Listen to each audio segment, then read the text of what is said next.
ISIS, la organización terrorista más despiadada de la historia. En un momento dado, su fortuna fue de $2.000 millones y con un número de militantes cercano a los 70.000, se convirtió en la organización terrorista más rica y poderosa del mundo. Aunque hoy en día está casi por completo reprimida, durante un tiempo considerable en Irak y Siria se habían apoderado de una gran cantidad de tierras. Entonces, ¿qué pasa con la organización terrorista más sangrienta de la historia? ¿Quién la fundó? Otra pregunta es, ¿cuál era el propósito de esta despiadada organización? Mira el vídeo para obtener respuestas a estas preguntas. Mira hasta el final. Comenta en Apoyoy, no olvides presionar el botón de me gusta. El año es 1979. En esta fecha, con el ataque de la Unión Soviética a las tierras de Afganistán, el concepto de yihad entre los musulmanes cambió y dio paso a la resistencia armada. Durante los días de la guerra soviético-afgana, muchos musulmanes de diferentes países, voluntarios que querían apoyar a los afganos, comenzaron a acudir en masa a Afganistán por a mediados de la década de 1980. Osama Bin Laden, desde Arabia hacia Afganistán, mientras se unía a la resistencia, fundó una estructura llamada Mekteb el-Hidamat para recolectar ayuda material y moral. Esta estructura, en el momento de su creación, también fue recibida positivamente por Estados Unidos, que luchaba contra el comunismo y más tarde se transformaría en la organización terrorista llamada Al-Qaeda. Después del final de la guerra soviético-afgana en 1989, Osama Bin Laden giró su mirada hacia tierras árabes. Denunció la ocupación de las tierras santas del Islam, la explotación de sus riquezas, el apoyo brindado a los judíos, la ocupación de Jerusalén y la masacre de musulmanes. Pidió a los musulmanes tomar acción contra los estadounidenses para salvar estas tierras. Entre los voluntarios que llegaron a Afganistán durante este periodo se encontraba Abu Musab al-Zarqawi, aunque nunca se conoció personalmente con Bin Laden. La ideología de Al-Qaeda había llamado mucho su atención. Zarqawi, tras un encuentro con Bin Laden en Kandahar en 1999, fundó en Herat, en el oeste de Afganistán, una organización llamada Tawhid y Yihad. Con el tiempo, esta organización evolucionó y terminaría creando el Estado Islámico de Irak y el Levante. En resumen, ISIS, tras la invasión de Afganistán en 2001, Zarqawi se dio cuenta de que no podía permanecer en Herat. Primero trasladó el centro de su organización a Irán y luego al norte de Irak. La organización, tras la operación de Estados Unidos contra Irak en 2003, se nutrió de las armas restantes del ejército iraquí, confiscando equipos y municiones, y resistió la ocupación estadounidense. En poco tiempo se hizo un nombre. A esta organización exitosa se unieron decenas de miles de voluntarios musulmanes provenientes de Afganistán, Chechenia, Cachemira, Bosnia y países árabes vecinos. Durante este tiempo, Bin Laden envió muchos mensajes a Zarqawi, pidiéndole un juramento de lealtad a Al-Qaeda. Zarqawi rechazó cada vez la oferta de Bin Laden. La organización Tawhid y Yihad, con los ataques llevados a cabo contra las fuerzas estadounidenses en Irak, se fue fortaleciendo y finalmente en 2004, Bin Laden tuvo que aceptar el vínculo. Pero entre Bin Laden y Zarqawi había muchas diferencias estratégicas e ideológicas. Bin Laden veía como enemigo principal solo a los estadounidenses, mientras que Zarqawi consideraba enemigos tanto a los estadounidenses como a los chiitas, a quienes acusaba de perturbar la paz en la región. Para Bin Laden, Estados Unidos era el enemigo lejano, un objetivo obvio al que por supuesto algún día irían. Pero para Zarqawi, los chiitas eran el enemigo cercano, sigilosos, emboscados y peligrosos. En enero de 2004, Zarqawi envió una carta a Bin Laden en la que escribió sobre los chiitas. El chiismo es una religión que se basa en la idolatría. No es diferente.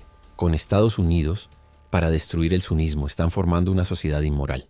Han sido fuente de traición a lo largo de los siglos y se convirtieron en una secta. Diciendo esto, Al-Qaeda ofreció cooperación a Zarqawi para la masacre de chiitas, pero Bin Laden no lo consideraba musulmán, porque lo veía como un unificador. Rechazó vehementemente la oferta de Zarqawi.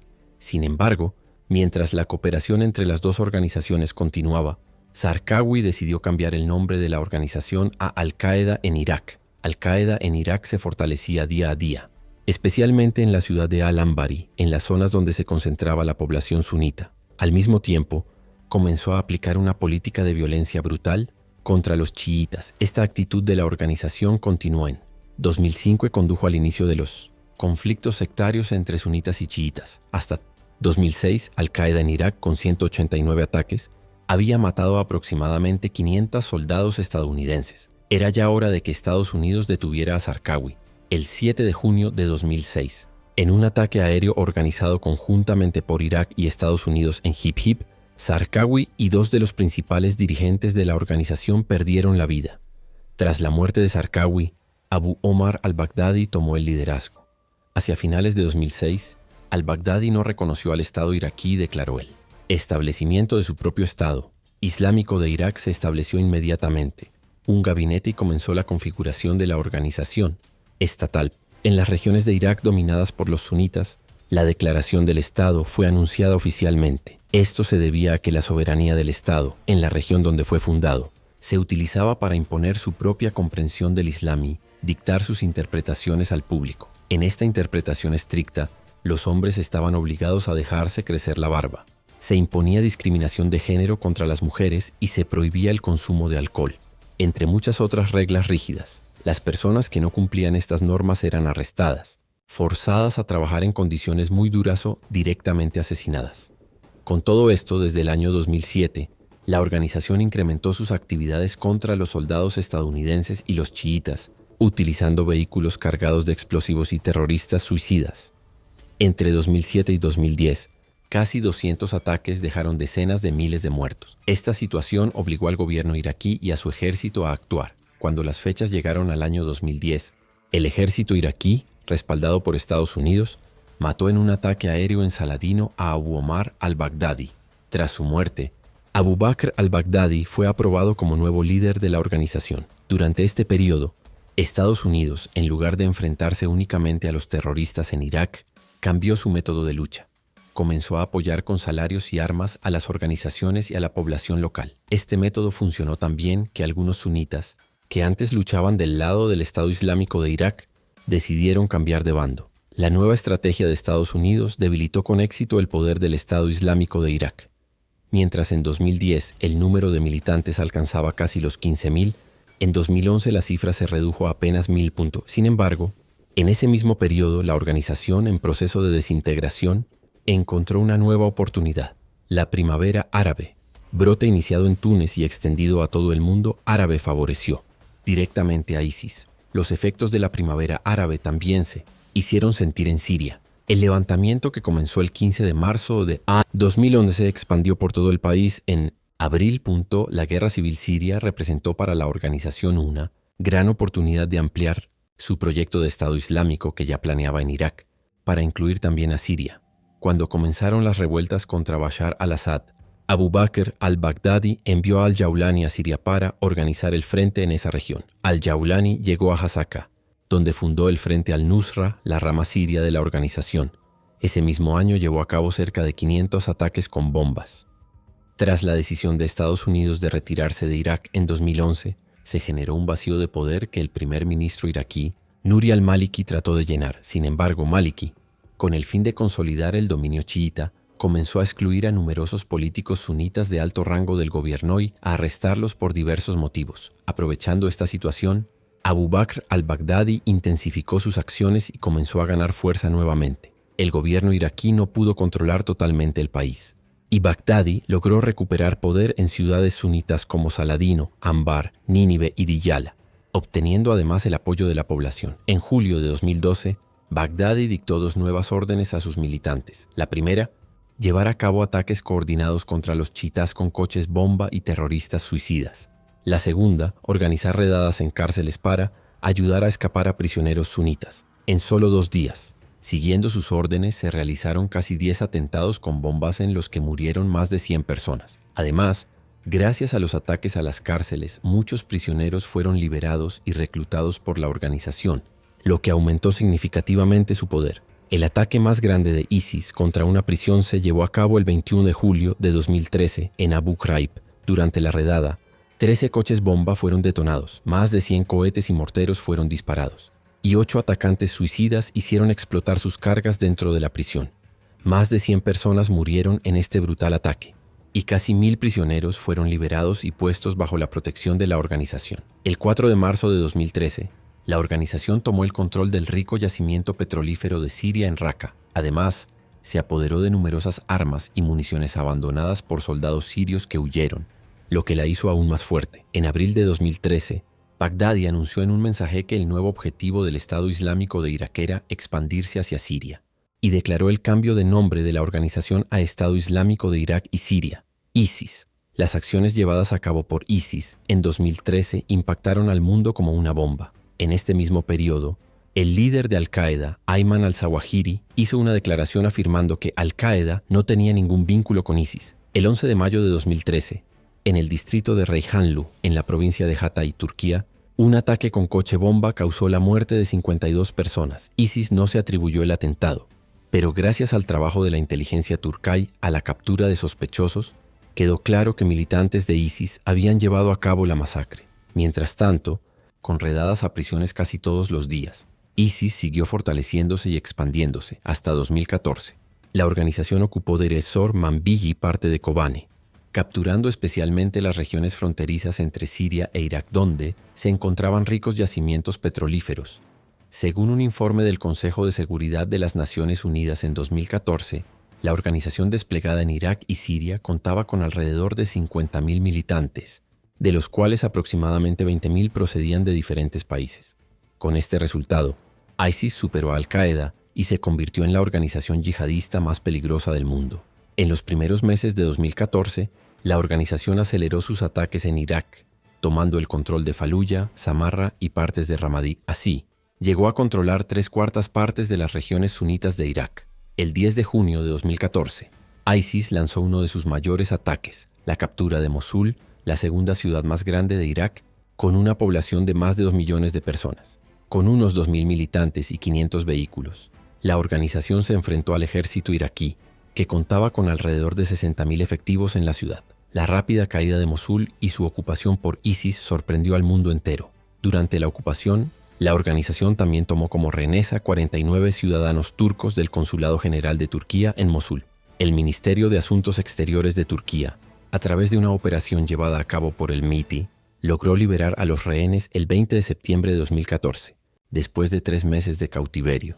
La ocupación de Mosul fortaleció aún más a ISIS, ya que la ciudad era rica en pasos estratégicos, rutas comerciales, recursos hídricos y petroleros. Tras estos acontecimientos, el 29 de junio de 2014, Abu Bakr al-Baghdadi proclamó en Mosul el establecimiento del Estado Islámico de Irak y Siria, autoproclamándose como el califa del Islam. Después de la declaración, ISIS intensificó sus esfuerzos para consolidar su poder en las zonas controladas y conquistar nuevos territorios.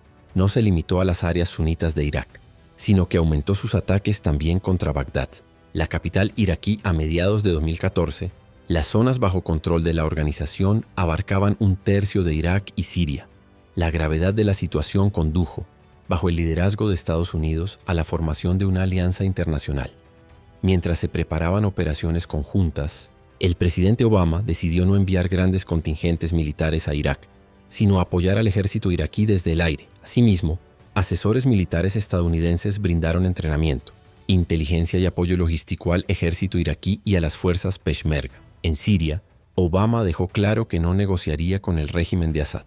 En su lugar, anunció ayuda militar al PYD, uno de los principales oponentes del régimen en el norte de Siria. Así, Estados Unidos apoyaba al gobierno central iraquí, al gobierno regional kurdo y al PYD, mientras que Irán respaldaba al gobierno central de Irak y al régimen de Assad.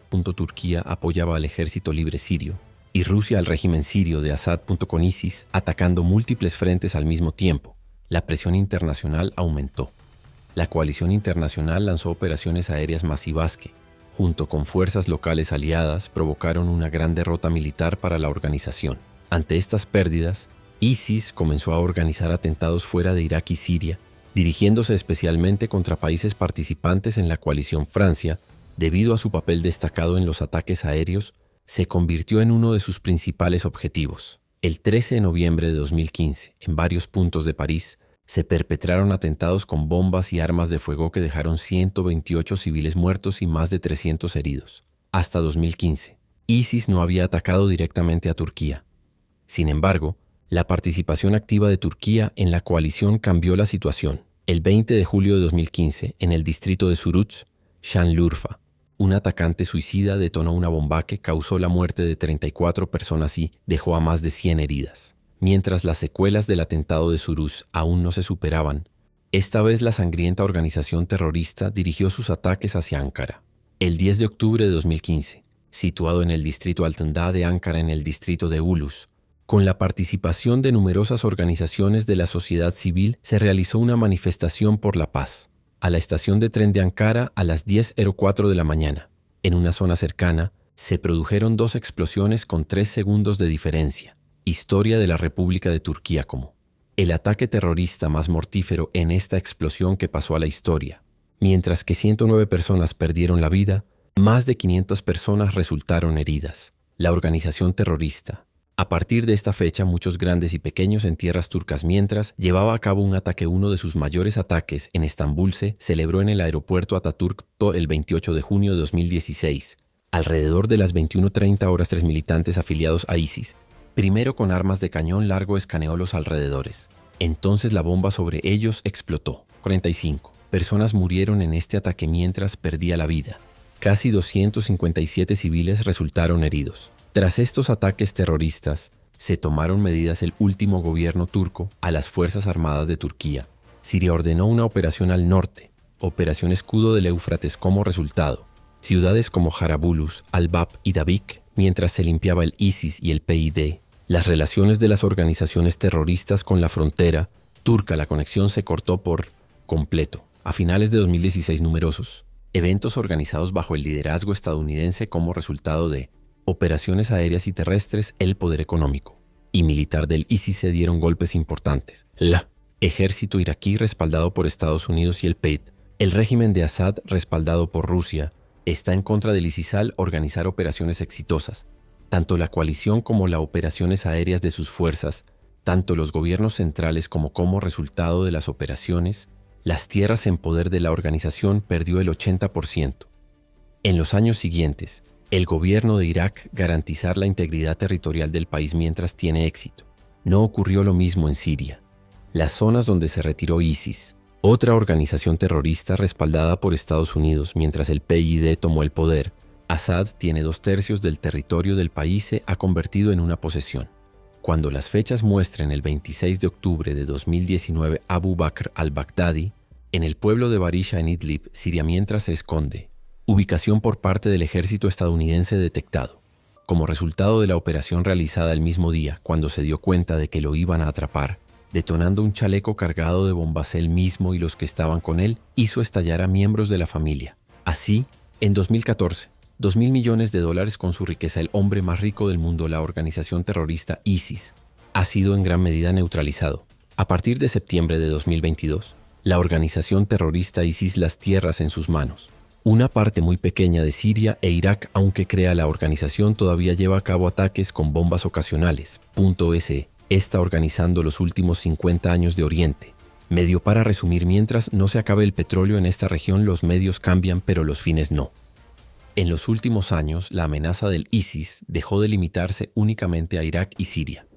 Europa se convirtió en un objetivo estratégico para la organización, con el objetivo de expandir su influencia, sembrar el miedo y demostrar que su ideología trascendía fronteras. Entre los países más afectados se encuentra España, que sufrió varios atentados terroristas, el más significativo de ellos en Barcelona y Cambrils en 2017.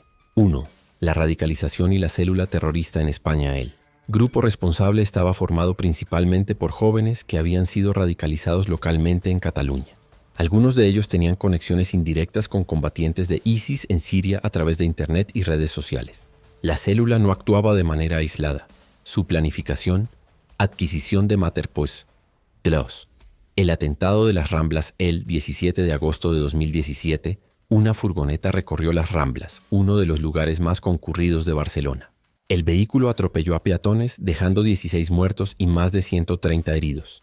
Este ataque, aunque breve, tuvo un impacto profundo en la ciudad y en toda España, recordando los atentados de Madrid en 2004 y demostrando que ISIS podía proyectar su poder fuera del Medio Oriente. El ataque de Cambrils horas después. En Cambrils, otra célula intentó realizar un atentado con vehículos y armas blancas. Gracias a la rápida intervención policial, todos los atacantes fueron neutralizados antes de causar más víctimas, pero la tensión en Cataluña y España alcanzó niveles críticos. Estos ataques demostraron cómo ISIS podía inspirar y coordinar ataques en países lejanos sin necesidad de presencia física directa en el territorio. 4. El contexto europeo y la amenaza persistente a España no fue el único país afectado. Francia, Bélgica, Alemania y Reino Unido también sufrieron atentados yihadistas entre 2015 y 2017. ISIS usaba estas acciones para atraer la atención mediática global y reclutar nuevos miembros, aprovechando la radicalización de jóvenes vulnerables en barrios marginados de grandes ciudades europeas. En España, la vigilancia policial y los programas de prevención de radicalización se fortalecieron, intentando cortar los vínculos entre la propaganda de ISIS y los potenciales atacantes.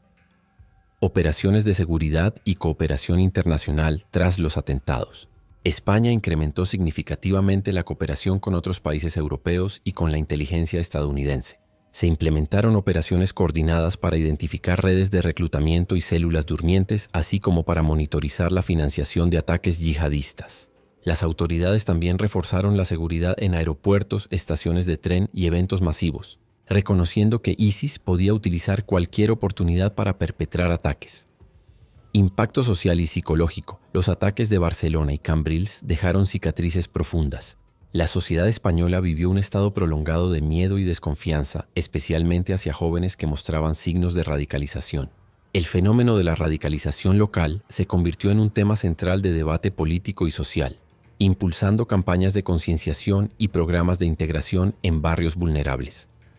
Lecciones y continuidad de la amenaza. A pesar de la derrota territorial de ISIS en Siria e Irak entre 2017 y 2019, la amenaza ideológica permanece.